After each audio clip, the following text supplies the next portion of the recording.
Ms. Frankie Turriria. My name is John Silviburo. Dominic Minneberry-Garay, sheep rancher. You take lamb chops, salt, pepper, put it on the grill for 5 to 10 minutes and you got a perfect meal. Because of lamb's freshness, it doesn't require a whole lot more than a little bit of salt, pepper, and some garlic. I would tell someone who's never tried lamb that they're probably scared because they think it's something totally different. But if you can cook a steak, you can cook lamb. Please buy Superior Farms lamb and taste the alternative. RFD-TV is offering the official merchandise of the Trigger and Bullet Happy Trails Tour.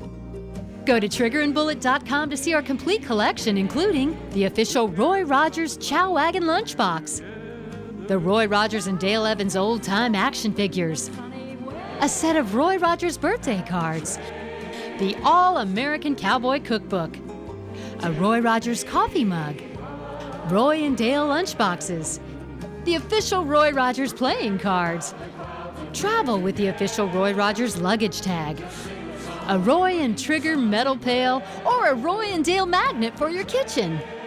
And don't forget to sign up for the Roy Rogers Riders Club. In fact, sign up your whole family and live the cowboy way. Go to triggerandbullet.com and click on the store to find the official merchandise of the Trigger and Bullet Happy Trails Tour for everyone on your list. My name is Dominic Minneberry-Garay. I'm a sheep producer in Bakersfield, California. I would tell someone who's never tried lamb that they're probably scared because they think it's something totally different. But if you can cook a steak, you can cook lamb. You can throw a lamb chop on the barbecue. You can put a little bit of salt and pepper. If you want to dress it up a little bit, put some rosemary, some Mediterranean flavors on it. In about 5 minutes on the grill, you've got a great piece of lean meat for you and your family. Buy Superior Farms lamb. Taste the alternative.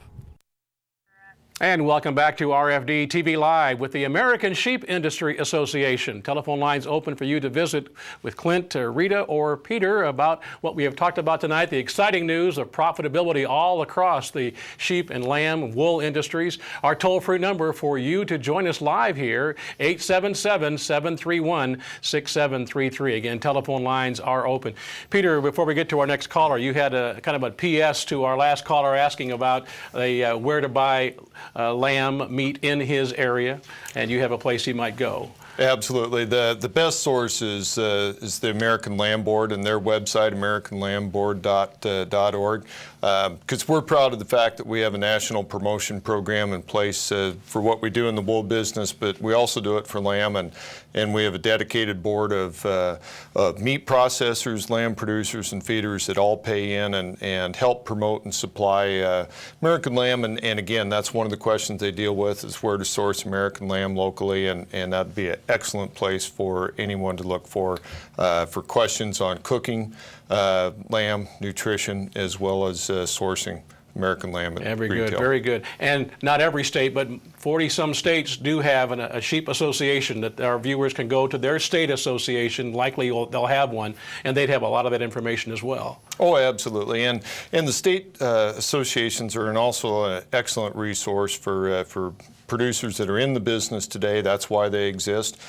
Secondly, for those that might be interested in looking at sheep as an addition to their operation.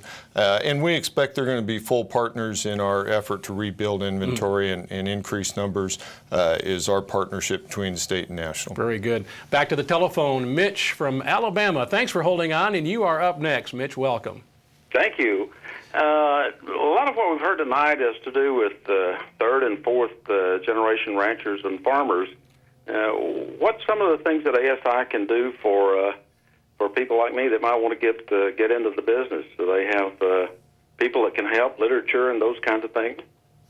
All right. Yes, Mitch, and we have a lot of resources, and we're going to develop more resources to encourage people that maybe don't have the experience. We've already had 8 people that are very experienced volunteer to be mentors throughout the industry. We're going to do a lot of training, hopefully get out some videos, some some different educational opportunities, but the bottom line of it is that raising sheep, it doesn't have to be difficult. And I'm sure that the friends and neighbors, the people around you where you source your sheep, will provide all the information that you could need to get started. And what you'll find, it's a great group of people to be involved with, and they're going to want you to succeed, and they'll help you in should you have any problems. And that's the kind of person that you're really looking for to help this longer-term situation, to building up the numbers. You've got to have people like Mitch and others who are interested in perhaps starting an operation, and as you say, lots of help for people to get them there.